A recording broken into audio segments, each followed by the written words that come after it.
Live. Yay, we're live. Hello, everyone. Welcome. I'm so excited to welcome the fantastic John Espirian. Hi, John. Hi, Lenka. Thank you for having me. Looking forward to this one. It's definitely our pleasure. So John will be talking about how not to be a LinkedIn loser. And just a quick intro to John. John is a technical copywriter. So what he knows the best is how to use words to get a message across, to really share the content that the customers want to see and need to see from you. And by using his skill of a wordsmith, he a couple of years back started learning how to leverage LinkedIn for his own business. And somewhere along the way on the journey, he became the go-to person, definitely in the UK and probably even worldwide, for learning how to use LinkedIn as a platform to grow your business, to build your personal brand, to share valuable content, to achieve the goals and to build the business that you want. So that's something that John will talk about today. He'll help us with the basics of really leveraging the wonderful platform of LinkedIn. He'll share some of his do's and don'ts, some of his learnings and lessons about how to use LinkedIn effectively. So I will stop rambling on and I will hand over to John, who will definitely introduce himself a little better than I did. And yeah, let's dive in. Okay, nice one. Thanks for having me again, Lenka. I'm going to share my screen now and start a presentation of my LinkedIn Loser slide deck here. So I hope that you can see that. So this is a presentation that I actually first gave at the Cambridge Social Media Day in November 2019. So it's lovely to kind of be back with Lenka presenting this again in a slightly tailored form. It's a slightly shorter version than the talk that I gave there. So yes, I'm John Espirian. I'm a technical copywriter. So I explain how B2B processes work for businesses in the UK and around the world. And a few years ago, I got stuck into LinkedIn. But when I did, I was what I would call a LinkedIn loser. I wasn't really getting any results from LinkedIn. I didn't have a clear brand identity. I wasn't getting any referrals from colleagues. I wasn't getting any direct leads, didn't have many friends. I wasn't really getting any business results from LinkedIn. But if we fast forward to 2020, where we are now, then things are rather better. I've created myself a relentlessly helpful personal brand. I'm getting referrals from colleagues and I'm getting direct offers of work. And people seem to like me, and that's the result of a lot of hard work, and some of my best tips are in this presentation. Just to look at the difference between my presence in 2017 and 2020. Back then, I was kind of getting less than 100 profile views in a 90-day period, less than about 100 views per post. These days, you know, my profile views are about 6,500 in a 90-day period, so 65 times more, and post views on average about 7,700, so 77 times more. Pretty good. I'm going to present the rest of this in 3 sections. So we've got stuff about tactics, stuff about profiles, and stuff about content. And then we'll have a little bit of space at the end to answer some questions that might come in during the presentation. So tactics, I'm going to focus in this presentation on some of the stuff that you shouldn't do on LinkedIn. So one of the big things is, from people who are relatively new to LinkedIn, is they think that they need to go off and connect with the world and his brother, and that's not really true. You do need to create connections on LinkedIn, otherwise your impact is going to be limited. But some people suggest, you know, going and connecting with 100 people a day, 200 people a day, and I think that's a wholly wrong approach to trying to build an engaged network. It's the equivalent of going to a real in-person networking meeting and just stuffing your business card in lots of people's hands and kind of walking off and just trying to build a network that way. I don't think that that's a sustainable way of building an engaged network. Personally, I try to connect with no more than about 5 people per day on LinkedIn. So that gives me an opportunity to get to know them. So this don't of LinkedIn, don't try to connect with too many people too quickly, is kind of supplemented by another one of the don'ts, which is, about chatting with people. So some LinkedIn trainers would suggest that, not only should you go and connect with loads of people, but you shouldn't actually try and engage with any conversation with them. And that just seems to be wholly wrong to me. So all of my best business results have come from having public and private conversations with people who either can recommend me for work or hire me directly. So this idea about when you make a connection, not to try and start a conversation with them, I think is completely wrong. Also, another point is that if you try and grow your network really, really quickly, don't try and talk to anyone, just grow. LinkedIn might see that as suspicious activity. And so there's a chance that you might be thrown in LinkedIn jail, where you're limited on the number of invitations you can send out, or you might even be able to invite people to connect only if you know their email address. If you get to that stage, that's probably only a temporary stage, but if you get there, that's going to limit your success on LinkedIn. So just be wary of connecting with people too quickly and then not following up with conversations. Another don't of LinkedIn is engagement pods. So for those who haven't been exposed to this idea, it's an idea of creating a group. It could be a chat group within LinkedIn. It could be a chat group within Facebook or Slack or email, even anywhere where people get together and agree to boost the engagement on another person's post. So I post something, everyone in my engagement pod then jumps along immediately and hits the like button and hits the comment button, hits the share button. It kind of sounds good in principle, but in practice, it doesn't really work. It doesn't lead to long-term success. Not only is LinkedIn kind of getting smarter at detecting this kind of activity and therefore potentially shutting it down, but also you need to remember that anything that you like or comment or share on LinkedIn will be referred into the feeds of the people who follow you. And unless that content is good, unless that content is relevant to the reason why that person followed you, then those people are going to get disenchanted with you and might well unfollow you. So it's really important that you like, comment, and share only on the stuff that is relevant to your business and that inspires you and that you can comment on with some kind of authority. And engagement pod content never tends to be that. It tends to be very low level kind of stuff that gets boosted. So I recommend avoiding engagement pods and try and do it the natural, organic way of building connections with people, getting to know them, commenting thoughtfully on their things, and then allowing them to comment back on your stuff. Final don't is about automating. Now, I think there's a space for automation, but my view towards social media before 2017 was using an automation tool to queue up a load of blog posts and other messages that would then kind of drip feed automatically out onto LinkedIn and other platforms. And I thought that doing that for 20 minutes on a Sunday evening was doing social media, but it's not at all. All that is just setting up an automated broadcast. The real success on LinkedIn and other social media really comes from engagement, getting people talking. And to that end, any content that you create really should be seen as the start of a conversation. And so if you're not around, if you're just automating something and then clearing off to do whatever else you're going to do, you're not going to kind of foster that engagement and that discussion, and therefore your content ultimately is not really going to go very far. And that's what I saw before 2017. So I'd broadcast stuff, it wouldn't get any engagement, and it would just sit there and die on the vine. Not good. Okay, so those are some of the don'ts of LinkedIn. Let's have a look at some stuff about profiles. So if you're going to measure anything on LinkedIn, I think the most important thing to measure is profile views.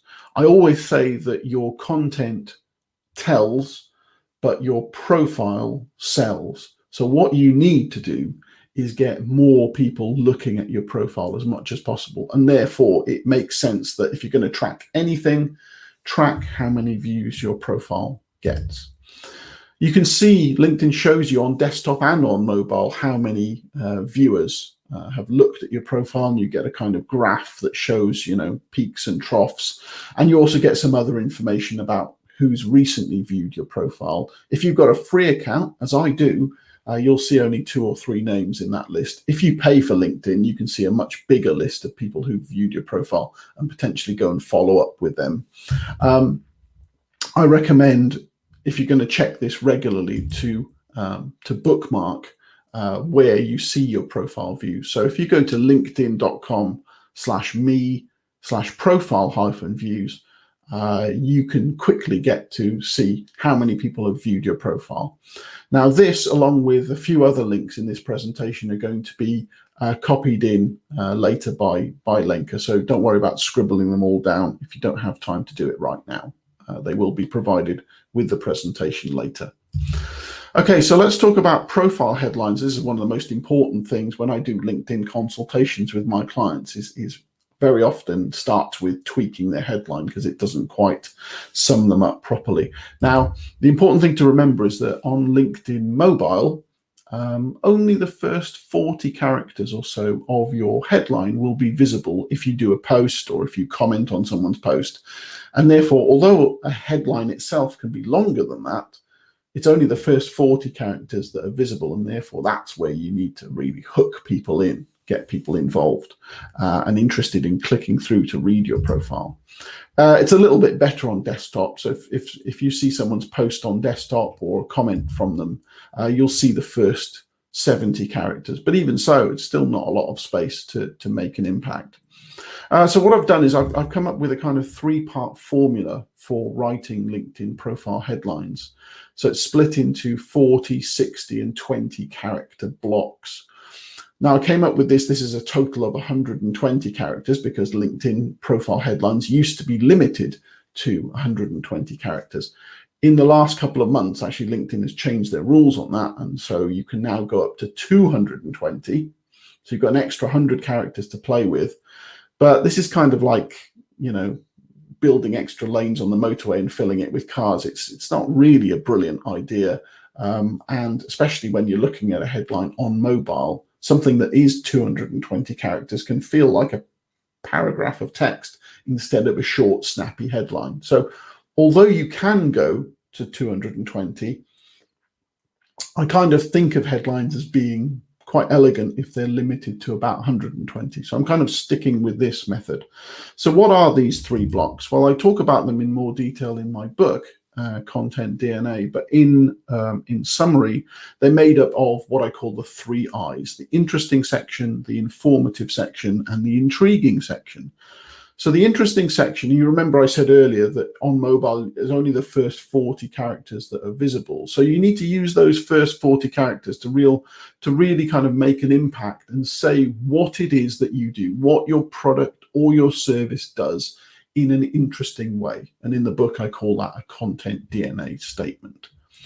The middle 60 characters, which is the real meat of the headline, is the informative section. That's the point where you get a chance to put some informative keywords in, things that people might be searching on, and things that will give context to what the interesting statement is. The last section, only 20 characters, is for what I call the intriguing section, the bravery badge. This is something that most people wouldn't do in their LinkedIn headline, is just to put something that's a little bit different, a conversation starter, something that maybe makes people scratch their head and go, that's interesting. What's that about? And I'm going to give you an example of how this plays out on a real headline, and I'm going to use my own to show you. So here's my LinkedIn profile headline, color-coded based on those 3 sections that I've just shown you. So my content DNA statement, the interesting bit, is relentlessly helpful technical copywriting. So this idea of being relentlessly helpful is kind of at the core of my personal brand identity, and I'm mentioning what I do, technical copywriting. The middle section, the meat of my headline, is for keywords and more information. So I'm mentioning business-to-business websites, I'm mentioning an interest in LinkedIn, and I'm mentioning my book, Content DNA. So those are my keywords.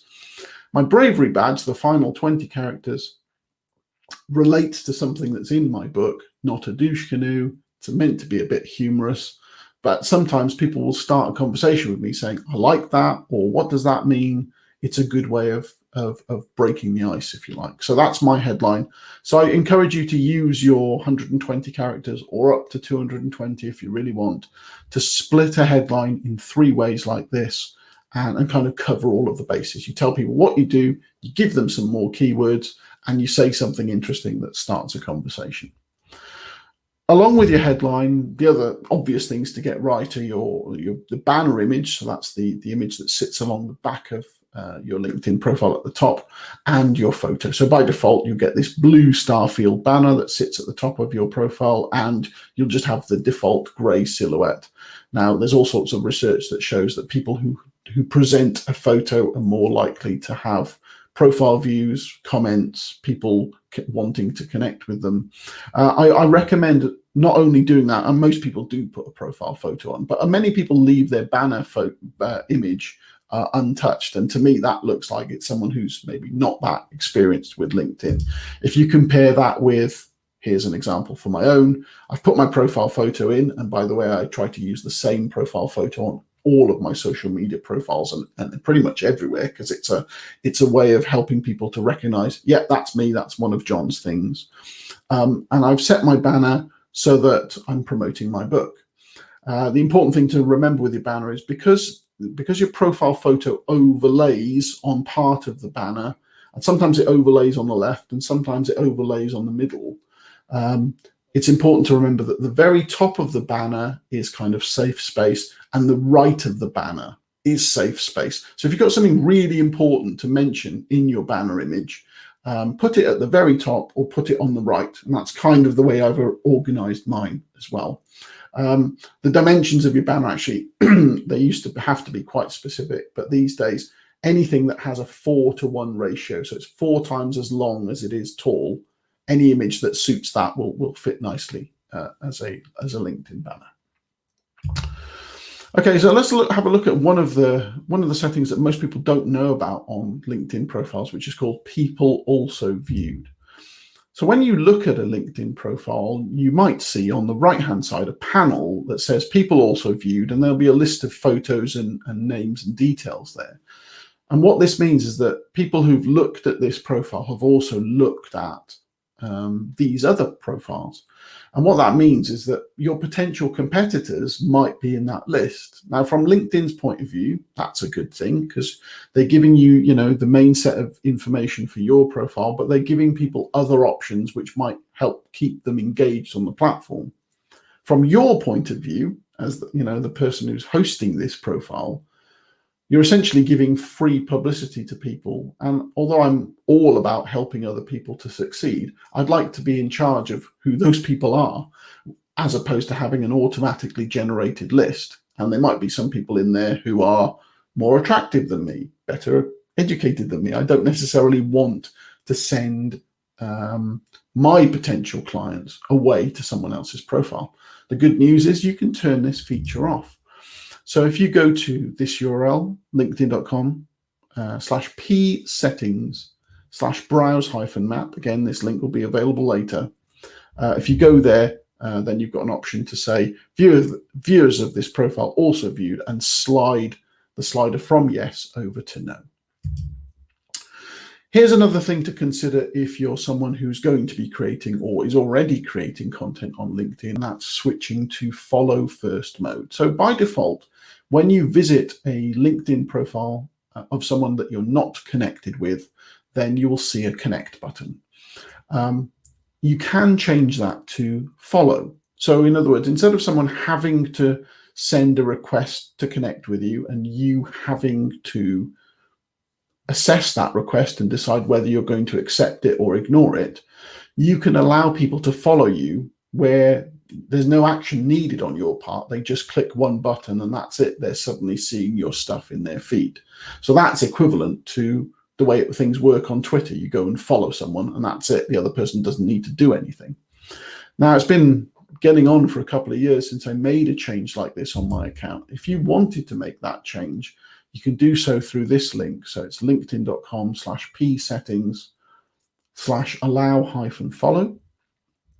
And if you go there, you'll see a panel that has a section at the bottom that says make follow primary. So by default, that's set to no, which means the connect button is displayed to people who aren't connected with you. If you flip it over to yes, then the follow button is displayed instead. Now, here's the results of me making that change. So it's October 2018 when I made the change. That's what the orange line signifies. And the blue line signifies how my connections have increased since then. So it's a nice steady line. But you can see that my follow count since making the change has really diverged and really increased a lot. Now, I last put the data from the graph into this at the end of April, at which time I had about, getting on for 6,000 connections and getting on for 22,000 followers. And since then, I'm up to about 7,000 connections now. And probably later this month, I'm going to go through the 30,000 follower mark. So there's been a real divergence. And as a content creator, that's brilliant because I want more people looking at my stuff. The more people who look at my stuff, the more chance I've got of getting business from them. So follow first has worked well for me. Here's another thing you can do to boost the visibility of your LinkedIn profile. And I've told you already that you want more people to see your profile. A good way of doing that is to ask people for recommendations. LinkedIn recommendations are really powerful because unlike on your website where actually you could just go and write a recommendation and pretend that it's come from someone else. I don't suggest you do that, but you could. On LinkedIn, you just can't do that. A recommendation has to come from someone else. So here's a little tip to make it a bit easier to get those recommendations.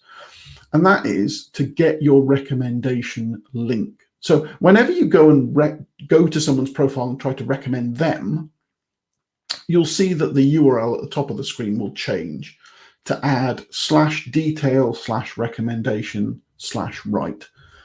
If you take that part of the URL and add it to your own LinkedIn profile URL, as I've done in this example, you'll end up with a combined address that prompts anyone who goes to that link to recommend you. And so what you can do is you can construct that URL. So you get your profile URL and add that bit in green to it. And you can then put that in your email signature. Or you could put it at the bottom of your invoices and say, hey, if you like my work, go and recommend me. And that gives people a one-click way of leaving you a recommendation. It will take them to a screen that looks like this, where they've got to select, how they worked with you, because maybe you've had a few different job roles. And then as soon as they click next, they'll have a text field to leave you a recommendation. And that kind of reduces the friction in the process of getting recommendations. And anything that makes getting recommendations easier will mean that you'll get more of them. And all things being equal, someone with 50 recommendations is going to outrank someone on LinkedIn who's only got 5 or none. So it's a good idea to build up your recommendations as much as possible. So that little snippet to make note of for your profile, again, is /detail/recommendation/right. You want to copy that, put that at the end of your LinkedIn profile and save the resulting URL so that you can get recommendations through email and through invoices and so forth. Another thing to bear in mind for people who are relatively new to LinkedIn is your social selling index. So this is LinkedIn's own score, and it's its own measure of how strong your profile and your presence are on LinkedIn. It's scored in 4 categories of 25, so a maximum possible score of 100. It's good for people who are getting started because it's a good way of measuring where LinkedIn thinks you are, and it probably will encourage you to get your profile completed properly so that you can see your score going up. But some people do get a bit too wedded to SSI, so just be careful of that. You are not your score, and if you get a score of beyond 70, that's a really, really good score. Beyond that point, the score becomes academic. Getting a higher score won't really lead to any better results. So just bear that in mind. If you're just starting out, you might have a score of 10 or 20 or 30. So it's good in the early stages, but towards the, once you become experienced, not so much so. If you go to the Social Selling Index page, you'll see that these links for each of the 4 sections actually are clickable, and will give you a bit more information about what LinkedIn expects from you if you want to increase your score in that category. So if you want to go to see what your SSI score is right now, go to linkedin.com/sales/SSI. Okay, I'm going to move on to the final section that we're going to cover today, which is content.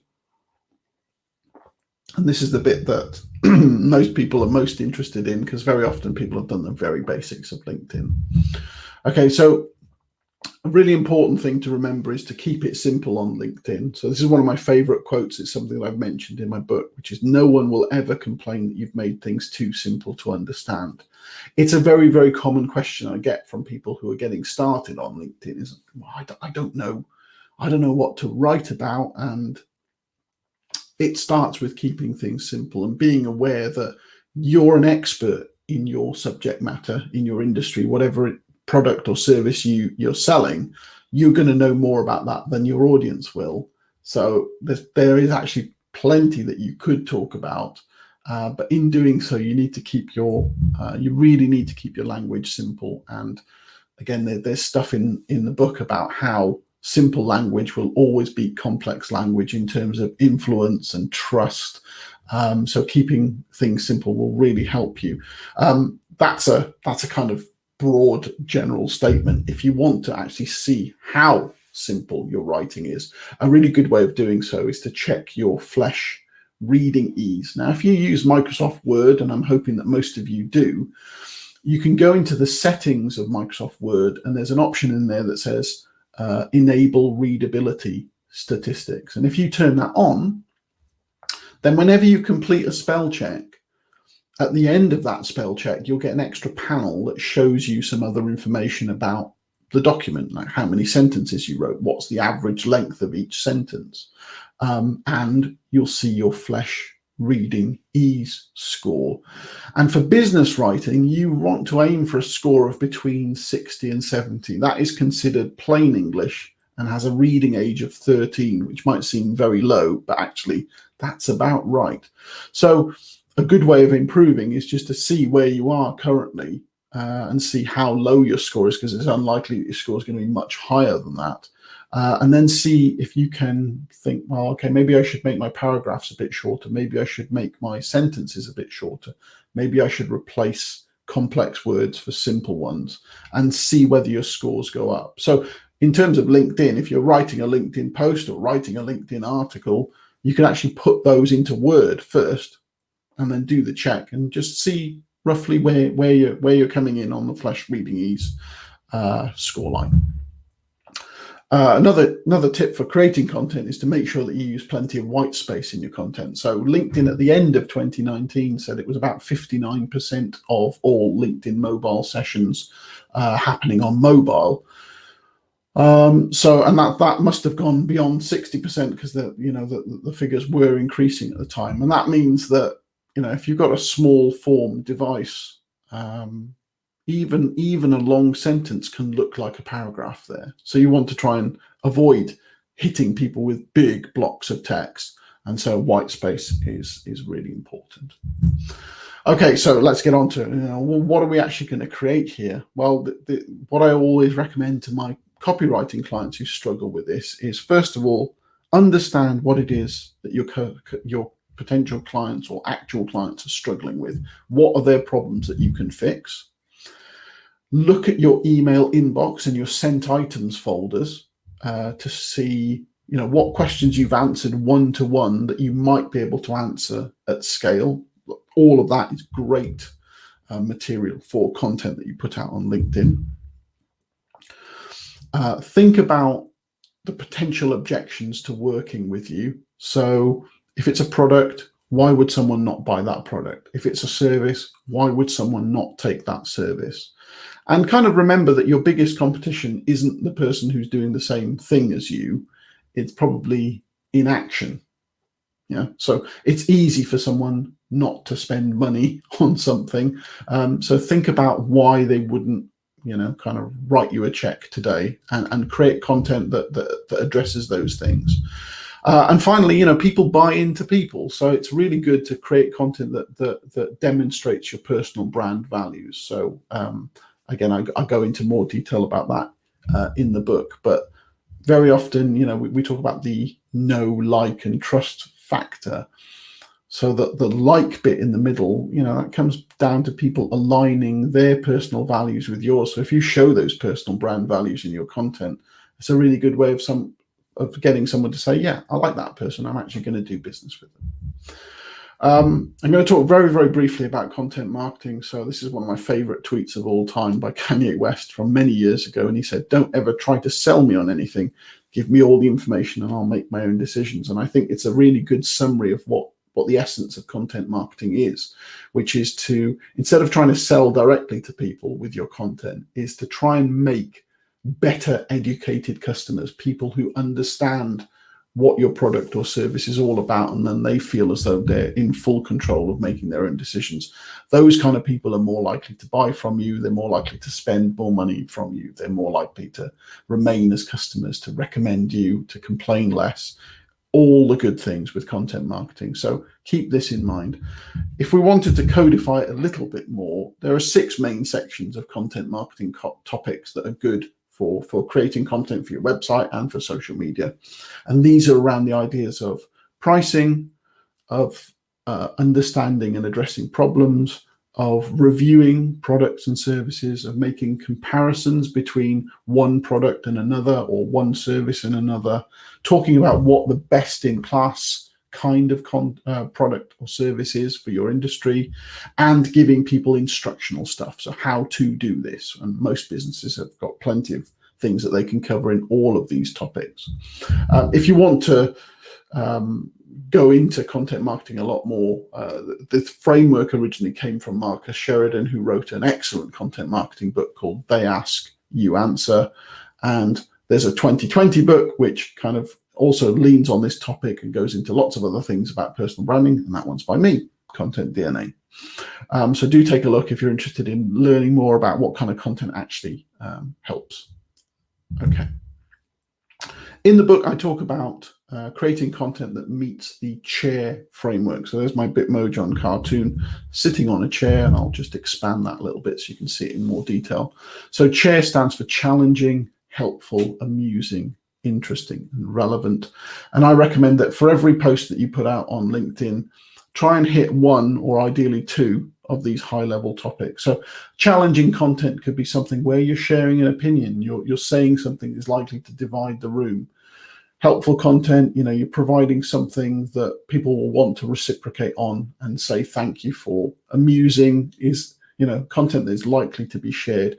Interesting and relevant are really important because they're the kind of things that make people feel smart when they read them, and also that they remind themselves of what it is that you do. And so when the time comes that they need a copywriter or a logo designer or a digital marketing expert or whatever it is that you do, they'll keep you in mind. So the chair framework is really quite useful until such time as you've actually defined what your personal brand is, and then you can be a little bit more tailored in the kind of content that you put out.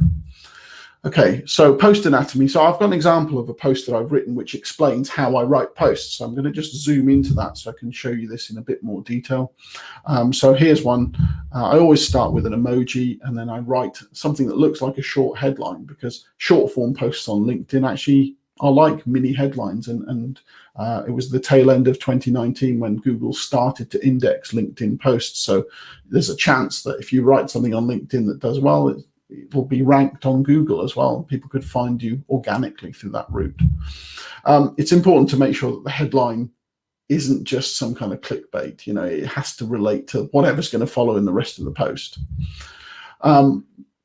You've got to keep your content brief, because short form posts on LinkedIn can only be up to 1,300 characters, which is about 220 words or so. It's not very long. And remember that with more and more people reading on mobile, you shouldn't really do more than about 2 sentences per paragraph, because otherwise it's going to look like a massive block. You can't do rich text formatting on LinkedIn, so using things like emojis or all caps for subheadings is a good idea. There are ways of cheating this, so you can get Unicode characters that copied off the internet that look like bold and look like italics. You might have seen them, but they don't work on every device, and screen readers won't be able to understand what they mean. So for people using assistive devices, they're not a good idea. So if you've got any kind of content that's really important, I wouldn't put it in those kind of bold or italic characters. So you can use emojis, as I've already mentioned. I often use them for list markers and to reinforce personal branding. I also say that you shouldn't really use hyperlinks. There's one method that I've given that's been quite popular, which is that if you want to share a link to your latest blog or some research paper you found, if you post the content without a link in it, and then let it go live, and then wait a few seconds and then edit it and add the link in, that's kind of a good way of stopping the post from being suppressed from further distribution on LinkedIn. Some recent tests I've done suggest that might not be necessary anymore, but I know that method does work well, and I've been using it for a couple of years now. It's good not to tag people unless it's really necessary. So tagging is the act of typing the @ symbol and then writing someone's name, which sends them a notification that they've been mentioned in a post or in a comment. It's good if it's hyper relevant. You're talking about someone in a video, you're going to tag them, that's fine. But if you just do a wall of tags, which I often see, and I get tagged in 5 or 6 things every day, it's tiresome, and it's the kind of things I tend to ignore. You want to try and encourage engagement, so try and end with a question or something that encourages comments. So if you're doing a list of technologies that you're reviewing, for example, maybe you leave the list slightly incomplete so that people can fill in the gaps and get involved in a conversation. But asking a question is generally the best way of doing things. And leave your hashtags for the end. I use, for example, Content DNA and LinkedIn Learner Lounge, which are 2 hashtags I've come up with myself, and I'll put those at the end of most of my posts. It's a way of reinforcing my personal branding.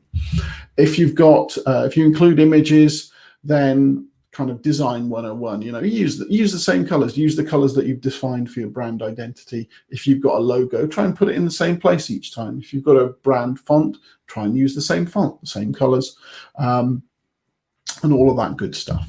Okay. I recommend using 1200 by 630 for images, image dimensions for LinkedIn, because those same dimensions work really well on Twitter and on Facebook as well. One of the most popular slides I always present is about using emojis. Most people think, you can use them on mobile, but you've got to go and find them on the internet if you want to copy them, paste them on desktop. This isn't true at all. If you've got a Mac, you just press the white keys, Ctrl-Cmd-Space, press those 3 together, and that will give you the emoji insert panel. And on Windows, it's Windows and the full stop key. On older versions of Windows, it's Windows and the semicolon key. If you press those combinations, that will let you insert emojis on the desktop. So that's a really good little tip to add a bit of color, a bit of life to your content. How often should you comment? Well, you should post once for every 5 comments you do. So let's say I've told you're new to LinkedIn. I want you to post twice a week. Well, in that case, I want you to comment 5 times as many times. So I want you to comment on 10 people's posts. So there's a lot more commenting than posting. It's a great way to increase your visibility. View counts. Okay, this is something that a lot of people are confused by. So there are 3 kinds of view counts. First of all, text, image, and document posts. They're counted based on impressions, which means that if some piece of content loads in the LinkedIn feed, that counts as a view. The next kind is for videos. Now, those count as a view only if the video has been viewed for 3 seconds, which, that means that video views are always going to be lower than text views, because text views just counted based on whether it loaded. Video views based on whether it was viewed for 3 seconds. And if you're scrolling past, then it might not have been. And finally, articles and profiles. These are the hardest views to get, actually, because they rely on clicks. You can't view an article by accident. You can't view a profile by accident. You have to have clicked on something. So keep in mind that view counts, differ depending on what kind of content it is. So you can't do a direct comparison between them. It's a really good idea. For the longest time now, native video has been popular on LinkedIn. So that's video that you record and upload directly to LinkedIn as part of the post, as opposed to just putting a video on YouTube and then sending a link from YouTube to a LinkedIn post. It's much better to get the source video and upload it directly. And if you're going to create a video, it's a really good idea to include captions, because stats from Facebook say that more than 80% of social videos played with the sound off. People have forgotten their earbuds while they're on the train, or they're in a crowded workspace and they don't want to bother other people, or it's late at night and the kids are sleeping and they don't want to turn the sound on. So if you're going to make videos, then you've got to put captions on them. There's loads of tools for doing that as well. That's an example of one of my videos that's got captions going on. Okay, the very best way to get your content to accelerate through the LinkedIn network is to encourage comments. So you need to ask questions in your content and set up your posts so that people want to engage with you. And there's this reciprocation thing where if you go and comment on other people's stuff, they will be likely to reciprocate and do the same for you. So be a good LinkedIn citizen and go and connect with the people who've taken time to comment on your stuff, and just go and comment on their stuff anyway. That's the public side of being chatty on LinkedIn, but the private side is actually where a lot of the business happens. So use direct messages. And I've started recently using a lot more voice messages, which a lot of people are used to on WhatsApp, but they've never realized that LinkedIn can even do this. So if you've got the LinkedIn mobile app, you'll see on the right of the text field that there's a little microphone symbol. So if you hold that down, you can record up to a minute of audio, and that goes into the DM feed for you to listen back to. So I use that all the time. It's a really good, quick, personal way of making connections with people. Certainly faster than typing stuff out, and you put a bit of personality in, and it's obviously tailored for that person. So I recommend getting involved in direct messages and actually trying voice notes. It's really great. Okay, so if you want to look me up, I'm really easy to find because I've got a weird surname. So if you search Espirian on LinkedIn, then you can follow me by default, or you can send me a connection request. And if you do, it would be great if you could personalize that and just send me something saying, look, I listened to you on Lenka's webinar, and let's connect. That'd be great. If any of that stuff helped you, you can get lots more tips about personal branding and creating good content in my book, which is Content DNA. So if you go to espirian.co.uk/book, there are links there to how to buy on Amazon. So you can get the paperback, you can get the ebook for cheaper, and you can get the audiobook on Audible as well. And all of that will go towards keeping my daughter stocked with shoes. So I'd really appreciate it. Okay, so that is the short version of how not to be a LinkedIn loser. There's one other thing I'd say is that if you want some more ongoing LinkedIn advice, free tips, there's plenty of that on my website. So if you go to espirian.co.uk/LinkedIn, there's a whole raft of free guides and tips there. You don't need to sign up for anything to be part of that. And if you want some one-to-one help or anything else, then that's the best way to get in touch with me. So that's all I've got for you today. I hope we've got a little bit of time left for some questions. So I'm going to hand back to Lenka now, and we'll crack on from there.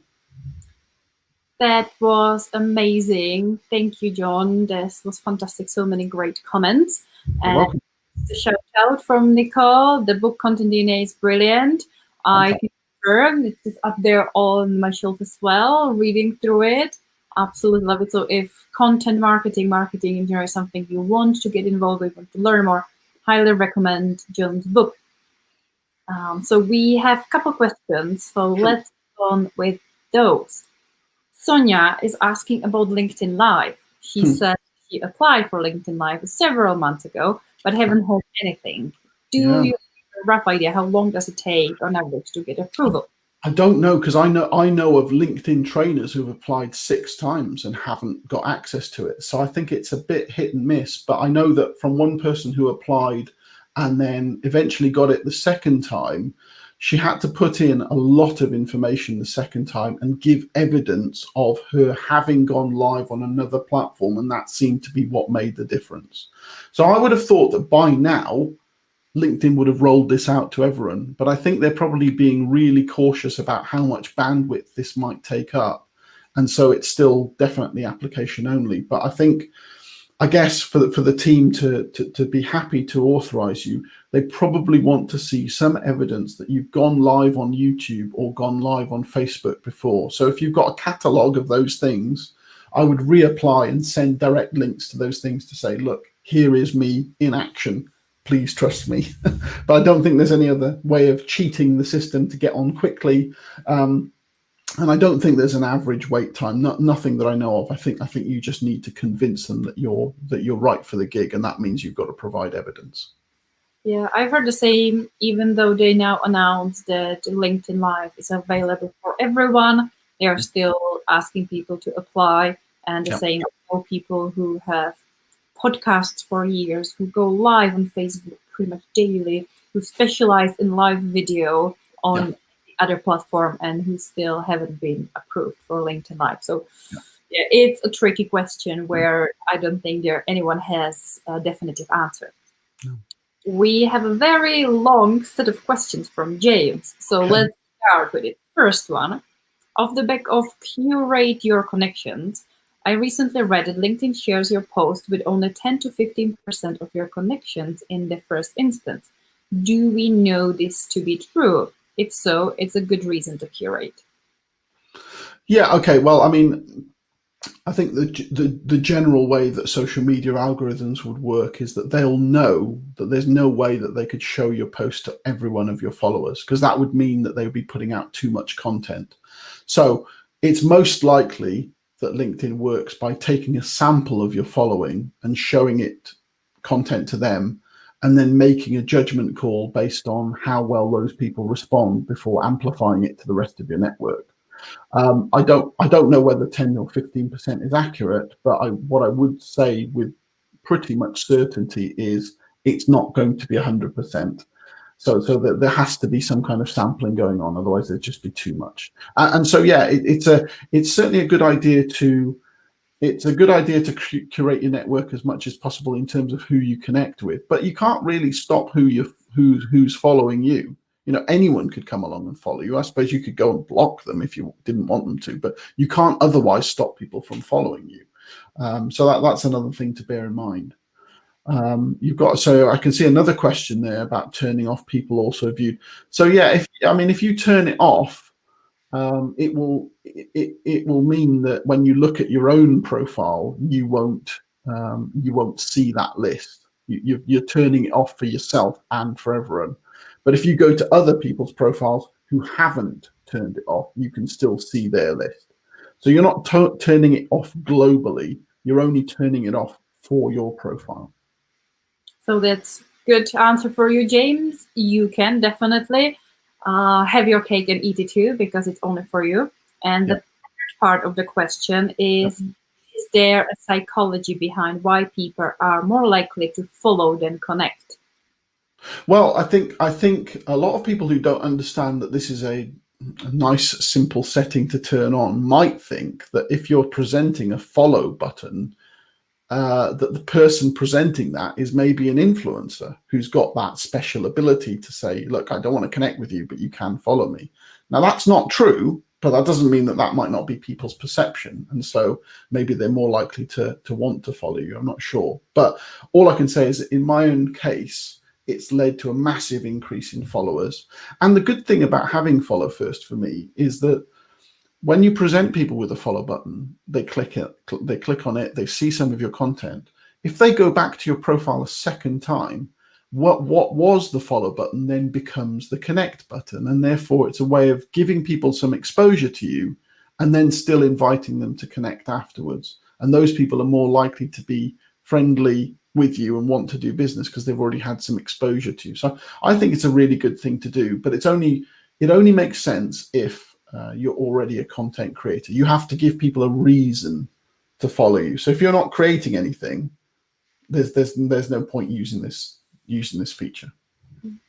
For me, it's also adding a little bit of a barrier for people just to send blank connect invitations, where Wow. yeah, you can follow. Yes, Not that's the idea. That's the idea. But I find, I still get a lot of those. I mean, I don't know how many I get if I turn the connect button back on. I still get a lot of generic connection requests, which is weird because people have had to do something extra to try and connect, and yet they still don't send me a message. I don't know what's going on there. that might be people who are using some kind of automation where they don't use LinkedIn natively and they use a third party that allows you to kind of overcome this first hurdle. But yeah, for me, one of the reasons, as well as using the similar way on Twitter to curate a following, was to add a little bit of an obstacle to just spammy people who actually don't genuinely want to connect with me. You have to go through the hassle of actually clicking the button for more and find a way to connect. Yep. We have an interesting question from Cy James, who says, do you have any comments on how to build a company page in the best way? Well, this is, I mean, I've got a whole separate session on company pages, actually, because there are a number of good reasons to have a company page, but getting engagement through content on a company page is really, really hard. And the examples I've seen of people that have got big followings on company pages are people who are not actually selling anything. They're people who are like saying, look, here's a brilliant advert, or here's a, like a social justice cause, or here's a political campaign thing. They're not directly selling a product or service. So it's tough. One of the techniques I recommend, and I've got a YouTube video on this. It's a bit difficult to explain, but there is a way of editing your a URL for any LinkedIn post, which means that you can comment on it as your company page rather than as your personal profile. So when you do, that exposes your company page to everyone who's looking at the comments of that thing, and therefore that increases your likelihood of getting people to go and connect and follow your company page. So there's a YouTube video for that, which I can provide to Lenka, and she can put that in the text afterwards. I suppose the other thing you can do is you can do company page invitations. I don't personally recommend doing that because I'm not. But then again, I'm not really trying to build my own company page. It's far better to build your personal brand, I've found. But for admins of a company page, they can go in and they can say invite, and I think you can invite up to about 50 people at a time or something like that to go and follow your company page. But personally, I've actually turned off the feature to be invited because I feel it's a little bit spammy. The best advice is always to create content that makes people want to engage, but there's a human psychology thing here, which is that if people see my face on my personal brand profile, they want to engage with me. They'll leave me a comment, they'll like, they'll share. If they see my logo, even if they know it's me, it doesn't feel quite the same. And so it's really hard to get comments and likes on company content. And if you can't get those, there's no way of accelerating your content through the LinkedIn network. So my answer is it's just really hard. And I can show you that just by looking at my own stats. I've got almost 30,000 personal brand followers, right? So that's brilliant. I've only got 500 people following my company page, and it's still me, still the same content, but people just aren't interested in engaging with a logo. So it's tough. Yeah, I think that it could work to a certain extent for bigger companies who have lots of employees. Yeah. LinkedIn is trying to put a little bit more effort into employee advocacy, and there are certain features. True. And I've seen companies do decent amount of job with their LinkedIn pages where they focus pretty much on customer service and kind of showcasing their company personnel. So it's a lot about personal stories of the employees, which are showing the face, and then they're tagging the person on the post, and then the person and their network are commenting.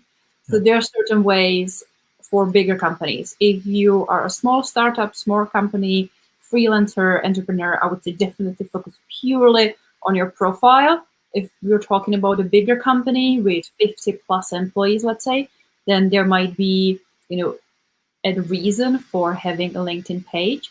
And definitely before you go with the tip that John said of asking people to follow, make sure that you have a decent content on your page. absolutely love the invites. Follow my page. I open the page and the page is not set There's up. nothing there. Yeah. There's no content. I'm like, why should I follow you? Yeah. So that's that. We have a question from Nira looking at, can you share some tips on increasing chances of your connections to respond to your message? So Yeah, probably, well, I think that starts with making sure that if you find people who have some kind of activity going on LinkedIn, that you should go and like and comment on their stuff first, because that gets you on their radar. And secondly, make sure that you've read their profile, looked at their experience section, so that when you do try and make a connection with those people, you can say something that is personally relevant. Because the worst connections are not they're not personalized at all, but sometimes people automate them and they look like they're personalized, but they're not. They just say something that they could have said to anyone. So if you can just make some kind of personal connection and say, oh, I went to that university, or I saw the post that you did last week about this topic and I thought it was really good because, you've got 300 characters to make an impact when you make an invitation. And just as much as possible, just try and systematically remove sales from your message. So instead of saying, hey, we've got this innovative B2B solution and I'd really love to talk to you about it, well, who's gonna say yes to that? So just try and make it as personal as possible, while being professional and respecting boundaries and all that stuff, but just show that you're genuinely interested in the other person, and try and pick out something specific to show that you're not a bot. Yeah. One of the questions we received before the event from our meetup community was asking, how should I build my profile if I'm a university student with no work experience? So on a start of the career. Well, I would, in that case, I would talk about ideas. You can always create content around the kind of thing that you want to work on, even if you don't actually work on it right now. You can still show insight. You can still show authority from your academic experience. You can still show personal brand values. A want to learn more, a want to help people, a want to make a better world. So I think there's all sorts of content that you can create around what it is that you aiming to achieve, the kind of person that you want to help, and that's the kind of content that I think that has the potential to influence people. And if you're starting at the age of just leaving university, that's brilliant, because hey, I didn't. I didn't, and I'm doing okay now. It's taken me 3 years of hard effort. If you do 3 years of hard effort on building a social media profile when you're, let's say, 21, you're going to be set up for a really good career. So I suppose don't worry about getting immediate results from it, but show your enthusiasm, show your ideas, and create content around that, and start building an audience, because somewhere down the line you will have something to sell. You might not have anything to sell right now. When I started on LinkedIn, I didn't have LinkedIn expertise and I didn't have a book to sell or a course to sell, but I do now. But building all of that audience means that it's easier for me to do it now. So start building that audience now with helpful content. Awesome. We all know that social media is changing very quickly, very fast. There are lots of updates. So would you recommend any good sources of information on LinkedIn? Who knows when things change, when there's a new algorithm, obviously aside from yourself, because everyone. Well, I mean, I always look out. Yeah, I kind of always look out for content by certain LinkedIn trainers who are based in the UK and the US, and some in Australia as well, because they're often the people who've got their finger on the pulse. They're actually in contact with LinkedIn. Well, I could reel off loads of names, to be honest with you. I could maybe furnish you with some details of people to follow afterwards. But LinkedIn's blogs, actually, I like their engineering blogs, because sometimes they can be very, very technical, but then they'll give you a little insight to show you how the thing works under the hood. So LinkedIn's marketing blog and their engineering blog are two really good sources of information. There are various social media sites out there that try and simplify these things, but I like to get my source information direct from the LinkedIn trainers who have contacts within LinkedIn. So I'm sure there's plenty of people that you know, like Mark Williams and Andy Foote and Brenda Miller, and God, there's loads of them. But that's how I keep my hand in as much as possible. Yeah, amazing. And I have one last question, but wanted to give a shout to everyone who's watching. If you have a question, let us know. We have a chance for probably a last one. My question was about how do you build a community? Are LinkedIn groups still a thing, or is there a different way? Whew, LinkedIn groups. Wow, what a topic. I mean, it's LinkedIn put about 18 months ago, maybe a bit longer, they put the best people that they had from the messaging platform, which is, I think, really good. And they said, right, come and fix groups for us. Mm-hmm. And there was a big fanfare about how groups were going to be improved and how they're going to be properly integrated into the home feed and how you start getting proper notifications. And it didn't really happen, you know? So all of the people I know who got successful groups tend to move people either to Facebook or Slack, and they still don't use LinkedIn because LinkedIn group notifications and the user interface just isn't that good. So building a community, I think the best thing to do, if you're going to create a group, maybe move it to Facebook, but try and own the group as much as possible. And therefore, I would say try and create your email list if you haven't already got one. You engage group of people that way. And as much as possible, get involved in one-to-one conversations. So use your direct messages to build closer relationships with people, and that way they'll follow you. They'll follow you to any platform then, even if it's somewhere outside of LinkedIn. Wow, that was fantastic. What a session. We've got lots of lovely comments. Nicole says she really enjoyed the session today. We have few more people saying very insightful and interesting session. So thank you everyone for having fantastic questions, for being here with us. And obviously a huge shout out to John for giving up his time today to give us kind of the introduction to not to be a LinkedIn loser. And I wanted to share with everyone an exciting news that, as you know, we're planning a Cambridge Social Media Day for November.